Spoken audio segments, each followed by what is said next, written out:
Today in Fulchester Crown Court, Fiona Gray, a 28-year-old housewife, is charged with maliciously and voluntarily burning the house of another, namely of her husband, Richard Francis Gray.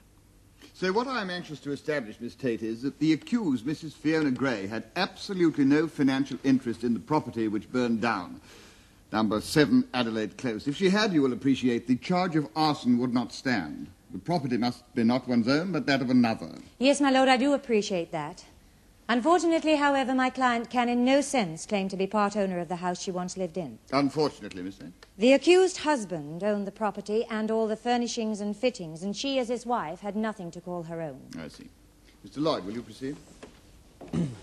You are Mrs. Roberta Helder of 5 Adelaide Close, Coldwater Valley. I am, yes. 5 Adelaide Close, that would be the neighbouring property to number 7, wouldn't it? Until it was burned down, yes. Are you acquainted with the accused, Fiona Gray? Well, naturally, one usually knows the people next door. As a matter of fact, Alex and I, that's my husband, Alex, we were quite close to Fiona and Rick for a time, until it became all too wearisome. All too wearisome, Mrs. Helder? We moved to Adelaide Close it'll be 12 months ago, last January. We heard later that things had been bad between the Greys from time immemorial, but we just made friends, you know, broke the odd bottle and crust, and then... Yes, Mrs. Helder. Well, I never knew the whole thing, you understand. It was none of my business, and I didn't wish to pry. But when it became painfully obvious to Alex and me that whenever we went in to see the Greys, or if they came to see us, Fiona would use the occasion to get at Rick, quite openly in the end. Accusations, insults, that sort of thing. You're saying, then, that you observed a regular pattern of recrimination by the accused against her husband? Yes. It was very embarrassing, but... well, par for the course, according to the rest of the district. Poor Rick, he seldom said a thing. He just sat there, grinning and bearing it. And what was the nature of the insults and accusations directed at her husband by Mrs. Gray? Well, they were pretty vague, really, when you came down to it. Fiona seemed to think that Rick didn't pay her enough attention. He left her alone too often, neglected her. It was mostly nonsense, I think. But Fiona used even to say that one day she'd make Rick pay for it all. One day she'd make Rick pay for it all? Yes. Mrs. Helder, did you have any contact with the accused outside of your respective homes? Yes. At one time, I got the notion that part of what ailed Fiona was the fact that she spent too much time at home alone with the kids. She never bestirred herself to go out. So I made a determined effort to try and interest her in things that went on round the district, the bridge circle, the art group. And what was the result of that, Mrs. Helder? Well, introducing her to the bridge circle was a major error of strategy, as it turned out.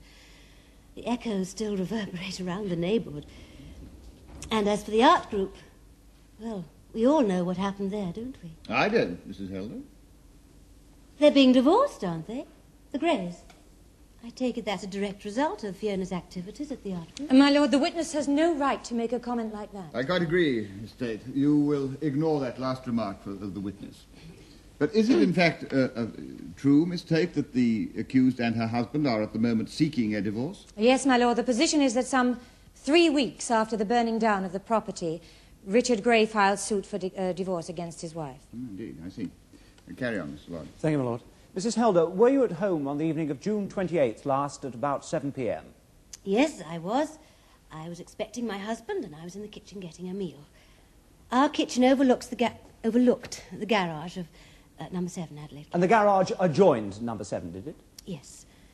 And did you see something going on in the garage that evening that caught your attention? Yes, well, it was still broad daylight, and the distance involved was only about 30 yards. Fiona seemed to be hurrying in and out of the garage, getting armfuls of packing case straw and wood from somewhere round the corner, and taking them back inside the garage. She was moving deliberately. This struck you as being strange, did it? Well, it was the way she moved as much as anything. Quickly, jerkily even, but as if with a definite sense of purpose. There'd been a row earlier in the day. I hadn't heard what was said precisely, but, you know, things hurled after Rick as he left for work in the morning, and so all day long I'd known that something was wrong. And then, when I saw the flames... Now, they started from within the garage, did they? Yes. It was extraordinarily sudden. just a huge crackle and then a vast sheet of flame. I got the most terrible shock. What did you do, Mrs. Helder? For the moment, I just stood there, rooted to the spot. And then it at once occurred to me that maybe Fiona was still in the garage in the midst of this dreadful blaze. But I saw no, she was standing some way from it, towards our fence, in fact, just staring at the flames. Simply staring at them? Yes. I came to, I raced outside, and other people were beginning to emerge by this time. John Ferris from across the close shouted that he'd already called the fire brigade, and other people were rushing up. I rushed over to Fiona. I said, Fiona, where are the children? What made you think of the children, Mrs. Helder? Well, they simply weren't in evidence. I see. And did Mrs. Gray reply to you? Yes. Yes, what she said was, they aren't my children, Bobby. They're his. Now, let us be quite clear of the words here, please. They aren't my children, Bobby. They're his. Yes. Anything else? No, just that, and staring blankly at the flames. So I said to some of the men, I think the children are still inside, so some of them raced round the back and burst in. The fire was still mainly confined to the garage. They found the children in bed. Terence was reading and Adrian was asleep. And they brought them out? Yes. And how did Mrs. Gray react when she saw her children, Mrs. Helder? Oh, well, then she went to pieces. She broke down entirely. Well, you see, it was only just in time that the boys had been saved, really, because barely 5 minutes later there was another huge crackle and, well, the whole building seemed to be engulfed in flames. That was just as the fire brigade arrived, actually, and, of course, by this time there was very little they could do except try and keep the fire under control and protect other people's property. Yes, I see. Now, did Mrs. Gray say anything else to you that evening that you particularly recall? Yes, well, Rick arrived home from work just as the fire brigade was going into action, and everything then got very confused and hysterical. So Angela Blaney said that she would take the boys, and I persuaded Fiona to come back to our place and rest. She started to mumble something just as I was getting her something to drink. I heard her say, "Now he'll never love me again. Never again. I've destroyed his precious house, and so he'll punish me." And how did Mrs. Gray say that exactly? To herself, or not very clearly? Well, loudly enough, though I'm still not sure if it was intended for my ears or not. Her tone was remorseful, like a person confessing guilt. Thank you, Mrs. Helder. Will you wait there, please? Mr. Tate? Mrs. Helder, you tell us that when, when you and your husband first got to know Rick and Fiona Gray, you were puzzled by the accusations levelled against her husband by Mrs. Gray, namely, not paying enough attention to her and leaving her alone too often. Yes. Now, why were you so bothered? Didn't these accusations bear any relation to reality? Well, no, none whatsoever, as far as I'm aware, Miss Tate. Rick was attentive enough to his wife. He would take her out for an evening every so often. In fact, he was a very home-loving person who seldom stayed out much at nights at all unless business demanded it. You never treated Mrs. Gray's accusations as normal, then, did you? I'm sorry? As the accusations of a completely normal woman, Mrs. Helder. Oh, well, as to that, I thought them unjustified. Now, you tell us again that when you introduced her to the bridge circle, it was a major error of strategy. Now, why was that? What happened? Well, Fiona happened to the bridge circle. I can't remember all the ins and outs exactly now, but, well, it seemed that in a remarkably short space of time, half the members of the club were at each other's throats. Fiona had started making accusations, just as with Rick, stirring up a hornet's nest. What sort of accusations? Oh, wasting time, not taking life seriously, sitting around playing cards instead of doing something useful. Did the accusations have any foundation, in fact? No, of course not. We're all very busy people, but, oh, we are entitled to a little relaxation from time to time, sure. Again, not the accusations of a completely normal woman, Mrs. Helder. Miss Tate, Fiona Gray has always struck me as a perfectly normal person. It's just that she refused to control her tongue. She was hypercritical towards other people, and she simply didn't care what she said. It's the way some women are. A matter of character, then. Inborn and unavoidable? Yes. Now, you also introduced Mrs. Gray to the Coldwater Valley Arts Society, didn't you? Yes. And was the tutor at that society the certain Mr. Gilbert Brinsley? Yes, he was. And did you notice that from the first time Mrs. Gray attended the society that Mr. Brinsley was attracted to her? I noticed something mutual, I prefer to say. That's not what I asked you, Mrs. Helder. I said, did you notice that Mr. Brinsley was attracted to Mrs. Gray? Oh, yes, he danced attendance on her a little, I suppose.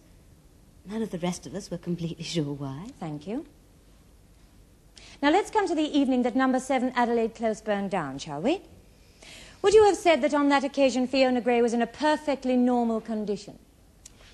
Miss Tate, I hadn't seen Fiona all of that day, and when finally I did speak to her, her house was in flames. Yet she did seem to be behaving rather oddly, don't you think? Just standing there, staring at the flames, quite unaware that her children were inside. Well, hypnotised, more than likely. That sheet of flame shooting out of the garage door was really frightening. Yet the effect of your testimony, Mrs. Helder, is that Fiona Gray started the fire. Now, are you now telling us that she did that knowing full well that her children were in the house and quite heedless of their fate? And that that is normal? Well, it is all extremely weird in its way, I will grant you that. But, well, think of that strange remark she made to me. They're not my children, Bobby, they're his. Oh, yes, that remark. Now, what did you take that to mean exactly? Well, just what it says, I suppose, that she'd come to think of Terence and Adrian as not her children, but as Rick's. And that later remark, the mumbled one in the house, now he'll never love me, never again. I've destroyed his precious house, and so he'll punish me. Well, yes, that's more mysterious, of course.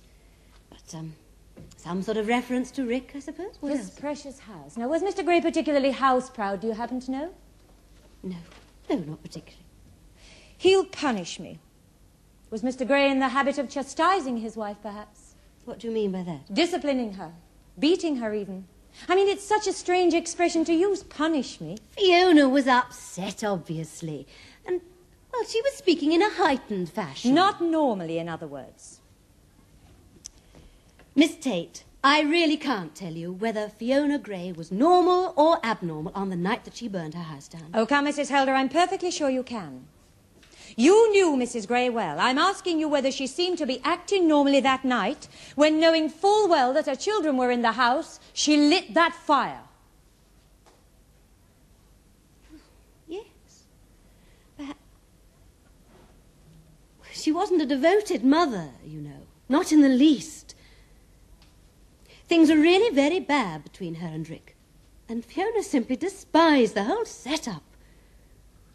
Once, in a moment of confidence, she even told me that she thought she hated her children.